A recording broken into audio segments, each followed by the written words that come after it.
What's up, Lantern fans? It's the Emerald Enthusiast, the co-host of the Emerald Echo podcast. Here with a look at the Tweeterhead 1/6 scale statue of Green Lantern, John Stewart. I ordered this statue over a year and a half ago, and I wondered if it was ever going to ship. But now that it's here, I am overjoyed to have another premium John Stewart collectible in my Green Lantern collection.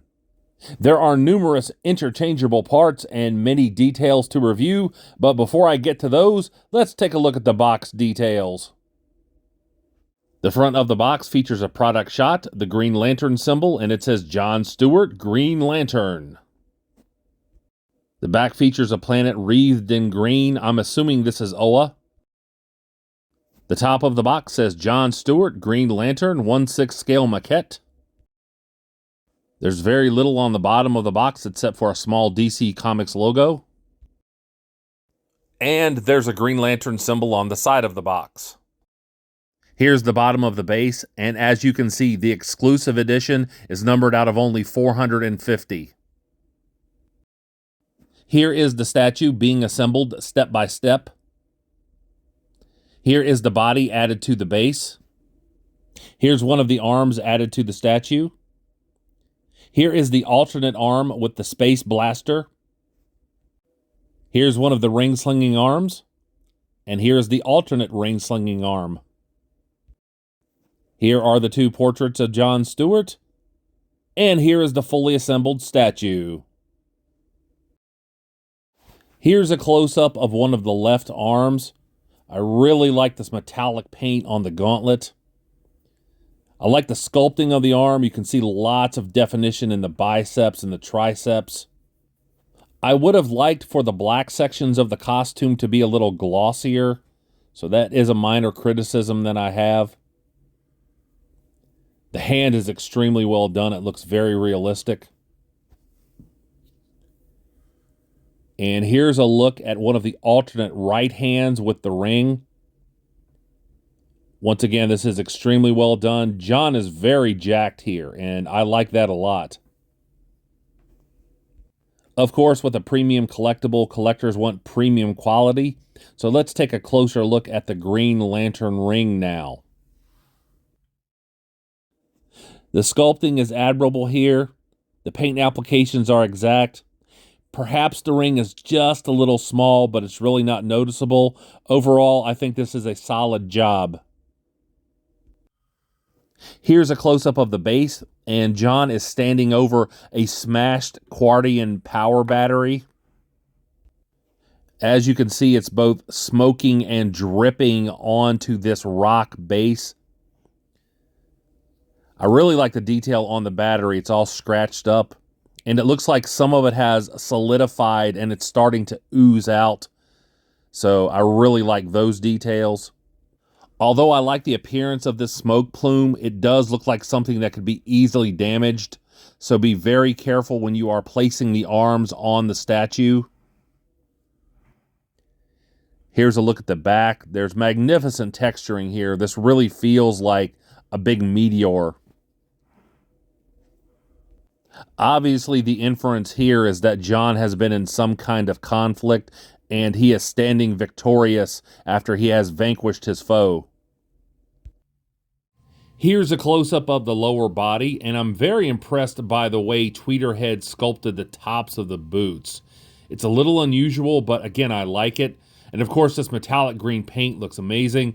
And John most definitely didn't skip leg day. He really looks like a bodybuilder. You can see all the definition in the quads and back here on the hamstrings. Even the calf muscles are massive. So if you like John represented as a bigger guy, you should definitely be a fan of this statue.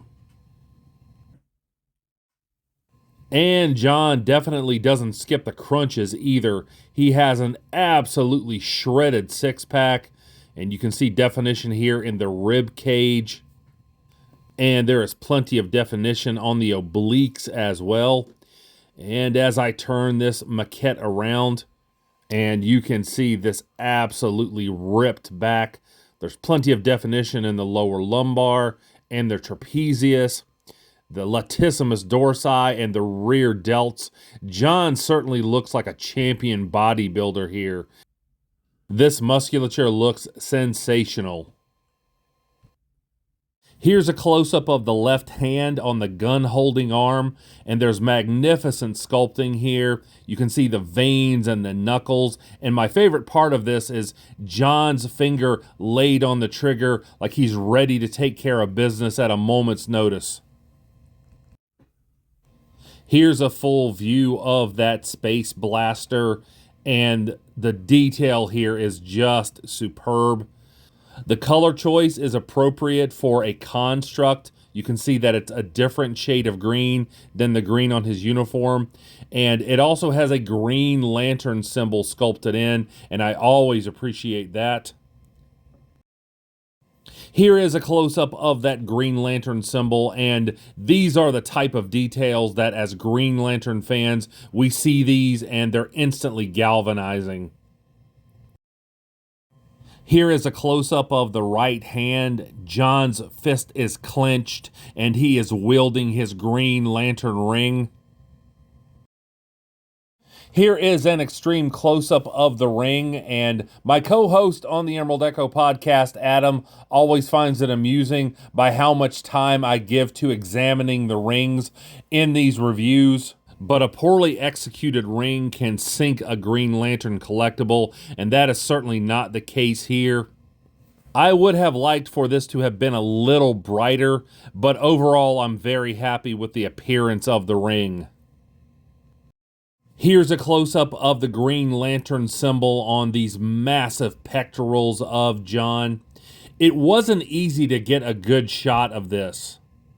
If you saw my review of the XM Studios Jessica Cruz statue, I talked about how when you take a direct picture of metallic paint, sometimes the light reflects off of it in a way that makes it look like there is actually paint missing.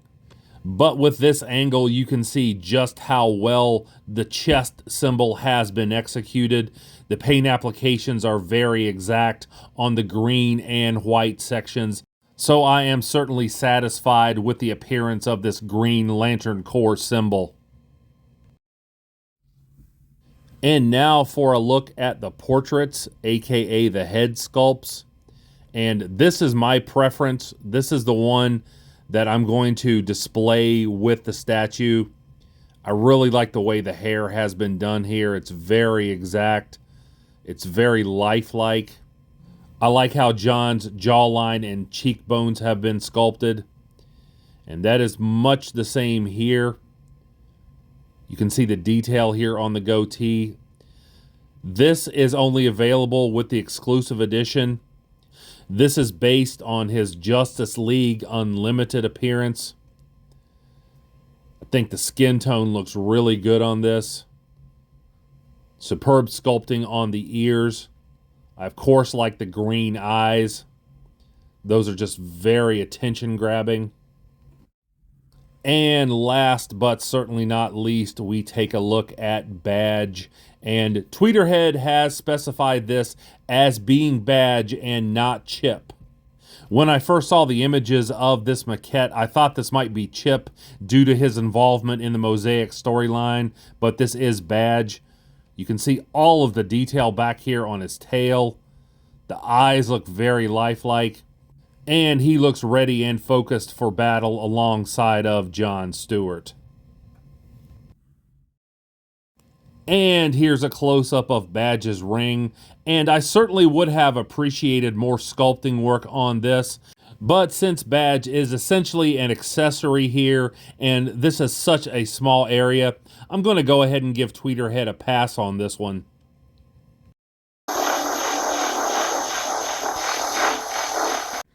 I certainly hope you have enjoyed this review, and if you haven't already done so, please subscribe to this channel. And I'll be back to the internet with more Green Lantern related content soon. But until we meet again, this has been the Emerald Enthusiast, and thanks for watching.